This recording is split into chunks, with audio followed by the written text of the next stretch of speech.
నమస్తే welcome to Dootha media journey of the leader. Buggana Rajendranath Reddy Telugu రాష్ట్రాలకు పరిచయం అక్కర్లేని పేరు.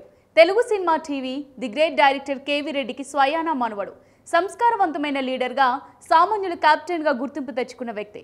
సరళమైన చెలోక్తులతో పదునైన మాటలతో విషయ పరిజ్ఞానంతో కూడిన ప్రసంగాలు చేయడంలో దిట్ట. స్వపక్ష నాయకులే కాదు ప్రతిపక్ష నాయకుల మన్ననలు పొందిన రాజకీయ చాణక్యుడు.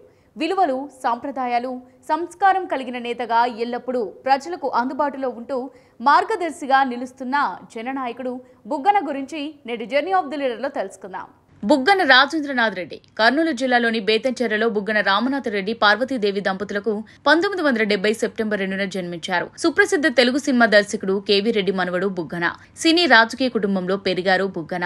బేగంపేటలోని హైదరాబాద్ పబ్లిక్ స్కూల్లో బుగ్గన పాఠశాల విద్యను అభ్యసించారు. తర్వాత చెన్నైలోని మద్రాస్ క్రిస్టియన్ కాలేజ్లో ఉన్నత పాఠశాల విద్యను పూర్తి చేశారు. 1992లో బళ్ళారిలోని రావు బహదూర్ వై మహాబలేశ్వరప్ప ఇంజనీరింగ్ కళాశాల నుంచి కంప్యూటర్ సైన్స్ లో బ్యాచిలర్ ఆఫ్ ఇంజనీరింగ్ పట్టా పొందారు. ఇదే సమయంలో తెలుగు, హిందీ, ఇంగ్లీష్, కన్నడ భాషలో ప్రావీణ్యత సంపాదించారు బుగ్గన. స్వతంత్రానికి పూర్వం నుంచి తన తాత, తండ్రి దేశ రాజకీయాలతో కీలక పాత్ర పోషించారు. రాజకీయ నేపథ్యమున్న కుటుంబం కావడంతో అలా పాలిటిక్స్ లోకి అడుగుపెట్టారు బుగ్గన. తండ్రి వారసత్వాన్ని పుచ్చుకొని బేతంచెర్ల గ్రామ పంచాయతీ సర్పంచ్ గా 2 పర్యాయాలు పనిచేశారు. వివిధ సేవా కార్యక్రమాలు నిర్వహించి స్థానికంగా బలమైన నేతగా ఎదిగారు. 2008లో తన సొంత నిధులతో ప్రభుత్వ ఉన్నత పాఠశాలలో మౌలిక వసతులు మెరుగుపరిచారు. బాలికల కోసం ప్రత్యేకంగా బాలిక పాఠశాల బ్లాక్ ని నిర్మించారు. దీన్ని దివంగత సీఎం వైఎస్ రాజశేఖర రెడ్డి ప్రారంభించారు. బుగ్గన సేవా గుణాన్ని స్వయంగా కొనియాడారు. డోన్ ప్రాంతంలో తాగునీటి పరిస్థితిని మెరుగుపరిచేందుకు బుగ్గన విశేషంగా కృషి చేస్తున్నారు. బుగ్గన సేవలను గుర్తించిన వైఎస్ జగన్మోహన్ రెడ్డి వైసీపీలోకి రావాలని ఆహ్వానం పంపారు. జగన్ పిలుపు మేరకు 2014లో వైసీపీ తరపున డోన్ నుంచి ఎమ్మెల్యే అభ్యర్థిగా పోటీ చేశారు. తన ప్రత్యర్థి టీడీపీ అభ్యర్థి అయిన కేఈ ప్రతాప్ పై 11,152 ఓట్ల మెజారిటీతో విజయం సాధించారు. అయితే వైసీపీకి ప్రభుత్వం ఏర్పాటుకు కావలసినంత సీటు రాకపోవడంతో ప్రతిపక్షంలోనే కూర్చున్నారు బుగ్గన.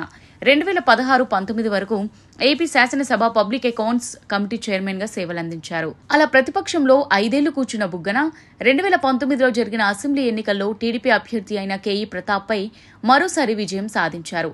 గతంలో కంటే ఈసారి 35,516 ఓట్ల మెజారిటీలో గెలుపు సొంతం చేసుకున్నారు. అలా సీఎం జగన్మోహన్ రెడ్డి కేబినెట్ లో ఆర్థిక శాఖ మంత్రిగా బాధ్యతలు స్వీకరించారు. రెండోసారి మంత్రిత్వ శాఖల పునర్వ్యవస్థీకరణలో భాగంగా 2021 అక్టోబర్ 31న ఆర్థిక ప్రణాళిక, వాణిజ్య పన్నుల శాఖ మంత్రిగా మరోసారి ప్రమాణ స్వీకారం చేశారు. వైసీపీ సర్కార్ ప్రవేశపెట్టిన ప్రతి బడ్జెట్ లో తనదైన ముద్ర వేశారు. ప్రభుత్వాన్ని ఆర్థికంగా 5 ఏళ్ల పాటు సమన్వయం చేసుకుంటూ ముందుకు సాగారు బుగ్గన. తాజాగా 2024 అసెంబ్లీ ఎన్నికలకు సిద్దమయ్యారు. డోన్ లో వైసీపీ తరపున బుగ్గన బరిలో నిలవగా, టీడీపీ తరపున కోట్ల జయసూర్య ప్రకాష్ రెడ్డి, కాంగ్రెస్ తరపున గార్లపాటి మధులేటి స్వామి సవాల్ విసురుతున్నారు. మరి ఈ త్రిముఖ పోరులో హ్యాట్రిక్ విజయంపై కన్నేసిన బుగ్గన గెలుస్తారా లేదా అనేది జూన్ 3న తేలిపోనుంది. ఇది వాళ్ళ జర్నీ ఆఫ్ ద లీడర్. మరో లీడర్ ప్రస్థానంతో మళ్ళీ కలుద్దాం. Keep watching Dootha media.